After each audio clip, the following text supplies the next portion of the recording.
Hello, everybody, and welcome to a very film centric episode of tonight's episode of The Untold. Of course, I say that because our guest is a very distinguished filmmaker in Kuwait here. But before we get into all of that, I'm a host, Abdullah AlHendyani. And I'm your host, Lujain AlAtheri, and today we're joined by Maryam Alabbad. And she's a filmmaker who's exploring different mediums and doing her best to make the local scene come alive. And I'm curious to find out why she chose filmmaking as her career.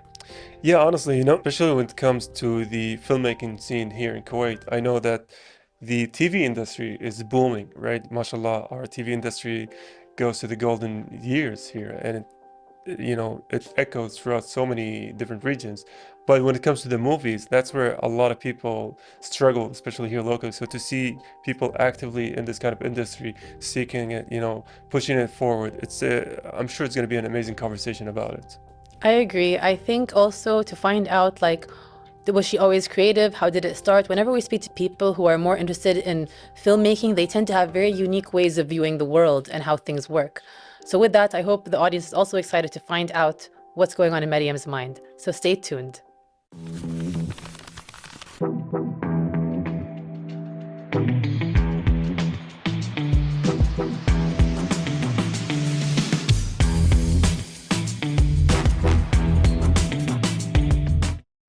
And of course, ladies and gentlemen, welcome back to The Untold. After that short break, we are here pleasantly honored to welcome our guest, Maryam Alabbad, for being on today's episode of The Untold. So thank you for joining us. Thank you for inviting me.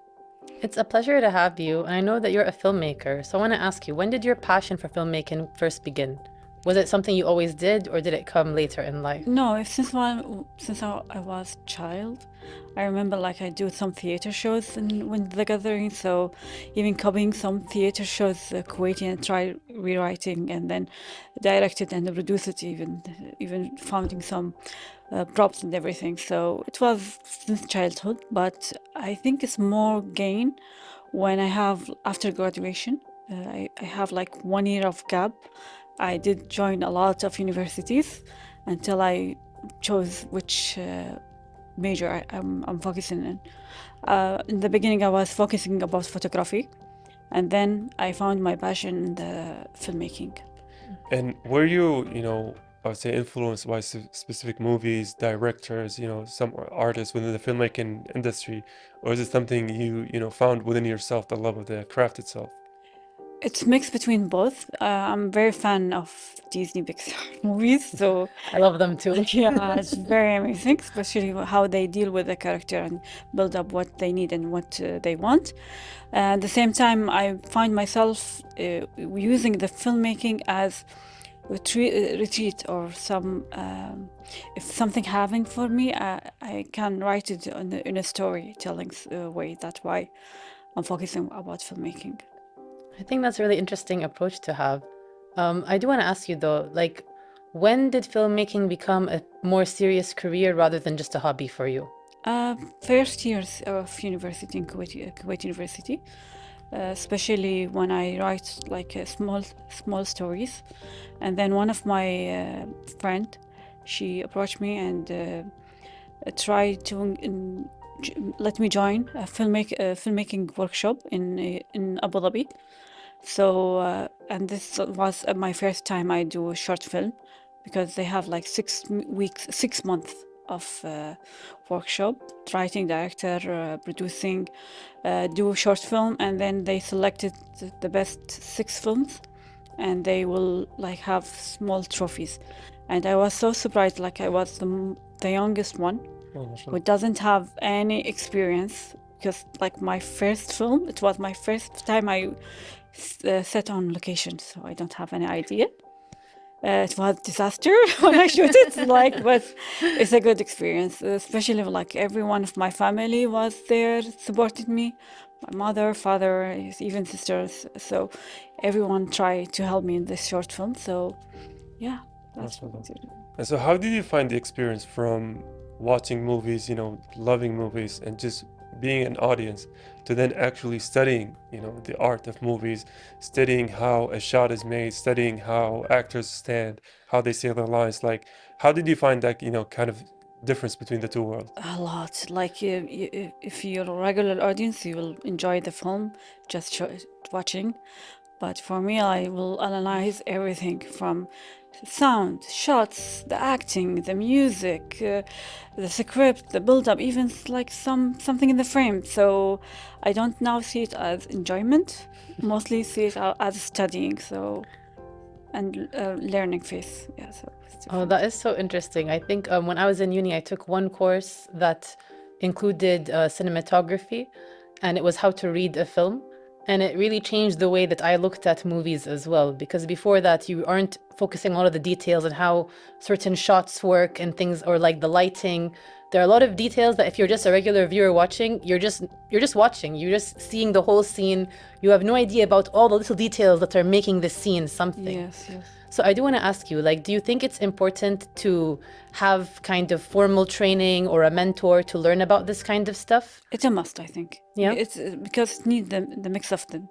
You need to be an artist, and at the same time, you need to be education because you need to know the tools and how to use it, rather than do the shots and didn't have any logic about the using of the tools. So yeah.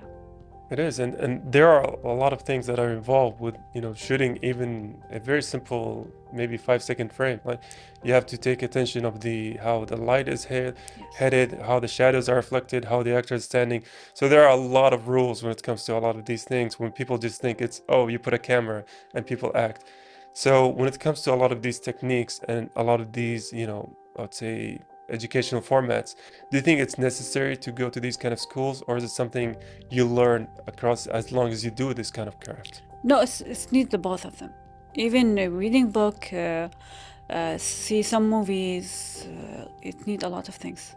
Because sometimes the educational part will give you the basic things, and then you need to develop. So even by working with different director, different production, you will learn a lot of things. So even I saw when I work from Kuwait or different countries, they each one have different environment work and even ethics. So it's very different. So on the other hand, do you have any kind of personal style or approach to the storytelling of filmmaking that you do? No, it's different about the story itself, and I'm still in the learning phase, so I'm still exploring my style. So you don't have any specific style at the moment? No. It's about the story itself sometimes, because sometimes you need slow shots, sometimes very fast, sometimes moving cameras still. So it depends about the story itself. Makes sense. It is. And also when it comes to emphasizing the story and how you want the movie to be as accurately representative of your story. You know, when it comes to when it comes to shooting in locations, do you allow actors to improvise their scene, improvise a lot, or you know, are like, you know, the story has to be respected and just, you know, kind of where are you in those two worlds? It depends, because sometimes the actors will go a lot of extreme, and maybe they by mistake lead to different scenarios or different message. So in that specific, I must like let them know, like, no, we need to go to the same script.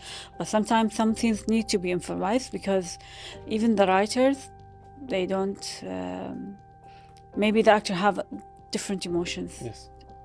And how do you handle working with so many different people on a set? Because I'm sure it must get very confusing. There must be some clashes. And I know when I just want to organize stuff with my friends as a group, it takes a lot of work. So I can only imagine when you're trying to make a movie, it's 10 times more than that. Thank God that I have from my personality since childhood, so I'm very strict, very sharp, and I have my own schedule, even in my mind, so it's more organized, so I don't have this issue. Yeah, I think, you know, they say when it comes to movies, 90% of the work is organizing and being on schedule. Everything else, if your schedule is right, everything else goes smoothly as possible.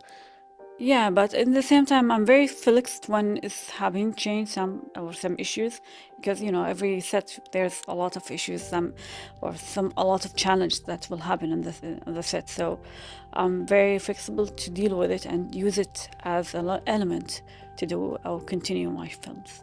Could you give us an example of one of these challenges that force you to be flexible? Like I have one of the shots. It's must be like it was in the building, and have like a long shot from outside, and we must have like a stair or even truck to lift the camera, which we don't have, and one of the cameras department, they wanted to shoot it up the building, which is I felt like it will be high risk.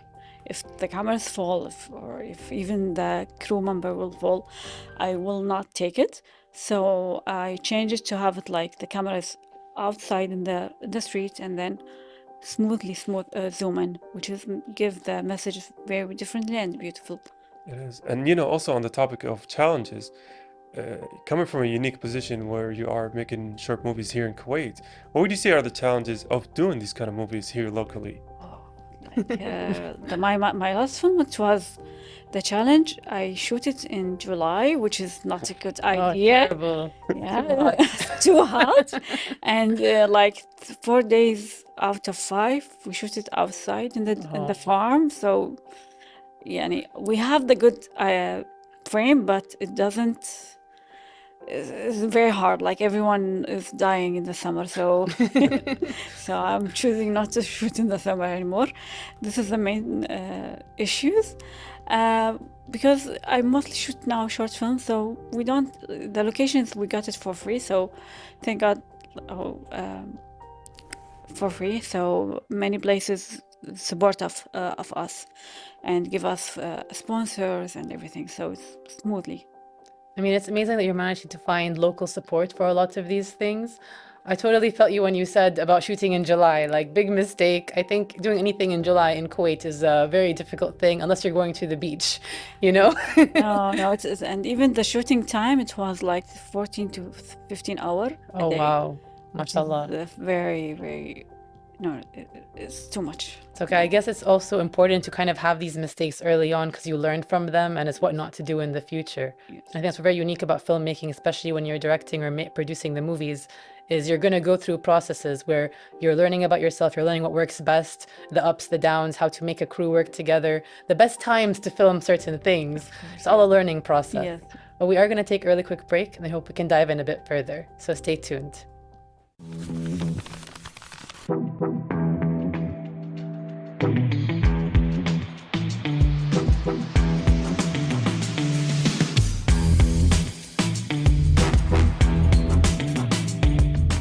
And we're back from that short break. So we were talking a bit about, some unique experiences you had when trying to film, some mistakes or challenges.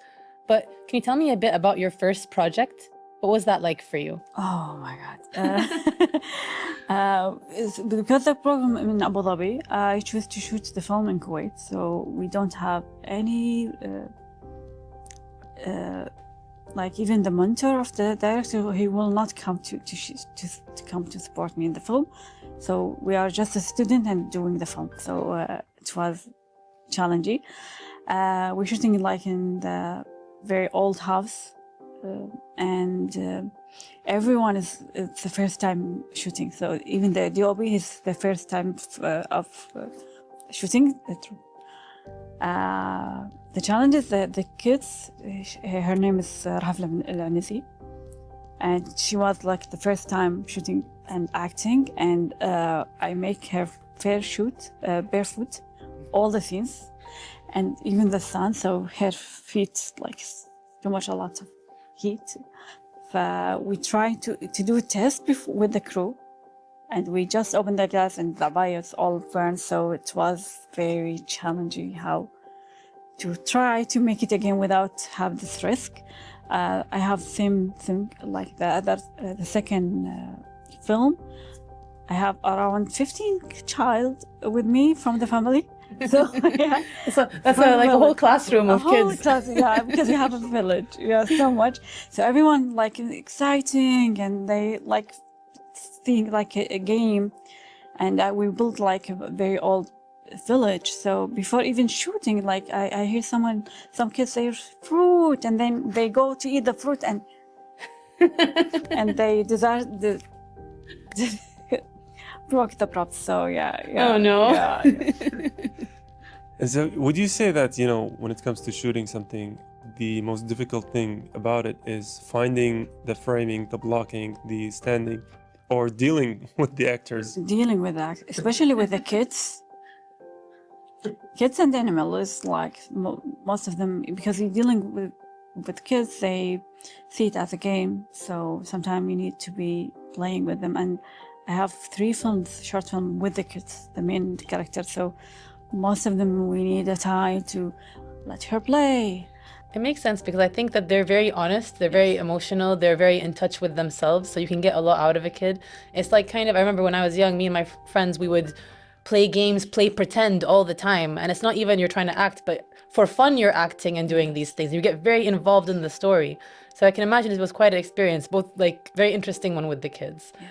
I do want to ask you though that about how it works for you when you choose to start a film. Like, let's say you were about to make a film. How is the process for you? What's the first step? Like the story, the visuals, the set, like how does it work? Yeah, no, first thing I will write the ending, and then I will start at the beginning. Really? So you start at the end? At the end. Usually I focus about the end, and then I will think about the beginning and even the character. I build up the character, like each one, and then write the script. Sometimes I need maybe 6 to 1 year of writing and rewriting, and yeah, so even like 5 pages, but it take me a time, even like showing for different people, from professional and even from regular audience, so I have all the feedback, and then I will try to do like build up the team who will like to join me, and then I do like a presentation, mood board, the shot list, and then we'll start even for the production phase. But usually I prepare everything before even entering the shooting. And do you find the process of finding the right actors for these characters a difficult one, especially here in Kuwait locally, or is it something across the years you have your circle of contacts, actors, where now if you write a character, oh, this one fits right there? It's mixed. Sometimes I will connect someone I work with them before. Sometimes no, I choose to have someone who's very new, who never even acts, to have like fresh look in the film. So it makes, and usually many people who want to be acting. So I found a lot. Just is the choosing the right person. I think it's really cool that you're able to have a lot of local support, because I think that the industry in Kuwait, creativity-wise, has really grown. It's not how it was, I think, when we were kids. Now a lot of people are following the arts, following creative pursuits, and I think it's really wonderful that like filmmaking, things like these are growing. But I do want to ask you, because a lot of, I think, the creative side of things is about what the people you know, or how to find the right things. So in your experience, how important is it to have networking or social connections in order to make the films happen? For the beginning, you don't need a lot, because you need to have built this trust and everything. But once you become more and more professional, no, you need a lot of connection, especially if you want to work in the like industrial, gain money and everything. So you need a lot of connection. But the first time, no, you don't. You just need a good story with a good people who have a passion to do with you the film, and that's it. You don't need even like a high professional camera and everything. And also, when it comes, and how you decide the kind of crew member you are going to work with again, do you go by, them maintaining on schedule, or their artistic, vision, or their input? Like, what kind of things you see in a crew member to say, oh, this is my group of filming? Mostly if they are passionate or not, and if they're willing to learn a lot of new things, because each project is becoming harder and harder. So I'm very focusing that people who will join me, we will learn together. I don't know, they don't know, but we're willing to learn a lot of things. So that's the main key. I think that's a really great way of looking at it, because no matter what you do, if people care about the work is going to turn out well. Yes. If someone is just showing up and putting, 30% effort, it's not going to turn out the way that you want, or it's not going to have the impact that you want it to have. Yes. I do want to ask you though, from a more director's role, like in your opinion, other than the more technical skill sides, What is it that makes a good director or a great director? Know how to resolve the issues and dealing and managing the crew itself, and have a vision. Because many director I work with them, they don't have even their own voice. This is very issues. Because if everyone will do whatever they want, you don't have a good image.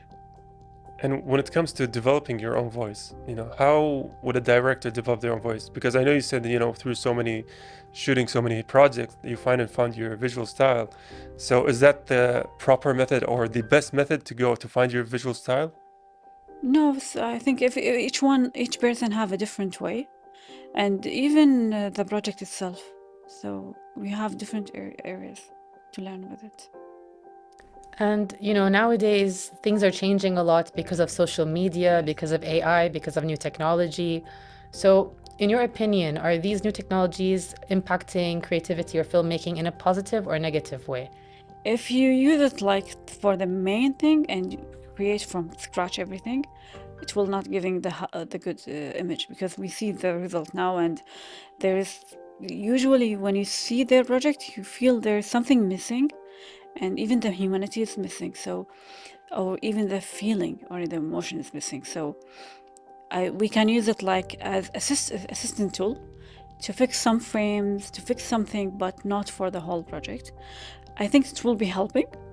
I don't know what's happening for the future for now, but I'm willing to see what's the result with it, because even when we see from the past, each tool or each new technology has come and changed a lot of things. So I don't know what is the result. That's very true. Yeah, I think that's the best approach to, when talking about, AI and how it changes a lot of these professions, is that you never know where the future is going to hold. But speaking about the future, what kind of stories are you interested in, moving forward, going forward, the next phases of your career path? Like, what kind of stories you want to tell? Very complex and deep emotions, but I'm focusing on it, especially when I travel to film festivals and see it, like the American or the international films, and then the local Arabic. I feel most of them, they're shy to speak a lot of their emotion even. So I want to get deeper in that area. I think that's really cool, because you're really trying to figure out what's happening inside the personality of a human, the inner emotions, the inner world. I think a lot of people, when you go and watch a movie, some movies, you'll really feel them. And some, they're just for fun, Yeah. So I do want to ask you, like, when audiences watch your movies, what is it you want them to take away? Like, what do you want them to feel? Mostly I don't give them the answer. So Oh, one let of those. them, yeah, I want to let them to think and even have their own opinion. So it's fine with me. Like if they love it or hate it, it's fine. But it's better than no having response on the film. So for me, that. Yeah, I think that's the best approach to making movies, because I recently watched Obsession, which is still in the movies as of the filming of this episode. And in an interview with the director, they asked him about these open-ended kind of stories. And he was like, you got to respect the audience's, intelligence in order to tell a great story. And I think that's appropriate, right? Because audiences now, like you said, they are really knowledgeable about all things when it comes to the movies. Sometimes even, for example, my dad, who watches movies casually, he's like, oh, why did they pick this shot? Why did they make the actor go from there to there? Why does this shot look weird? And I'm like, now audiences just know a lot of these things. So you have to respect their intelligence in order to tell a very great story. Yeah, and even they have very like reality check. Like if you do like something very little, even like if it's not happening in the real life, even like some traditions, some law, they will check. Yeah. They will check even from the past and or nowadays. So I must respect that in the films or even in the project. Well, I think it's a really amazing approach that you have, and I can imagine your movies are really going to impact audiences, and I wish you the best of luck with your future films. Thank you. I want to thank you so much for joining us today. Thank you. Thank you for having me today. No, it's been a pleasure. And with that, stay tuned.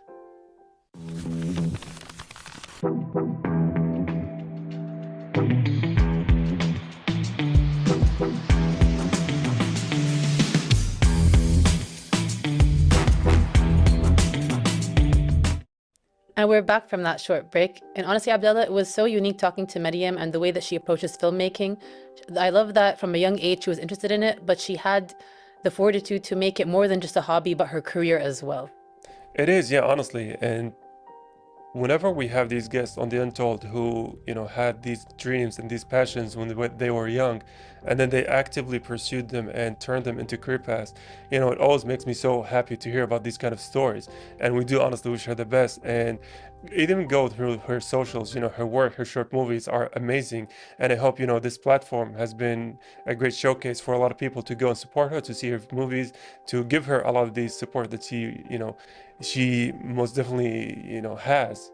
I agree. And I love that she does her best to work with the team as a whole, working with kids, with adults, and also trying to figure out the more psychological aspects of the viewers who watch. She's not taking their intelligence for granted. And I wish her the best of success in her endeavors. And that's all we have for today. I'll see you next time.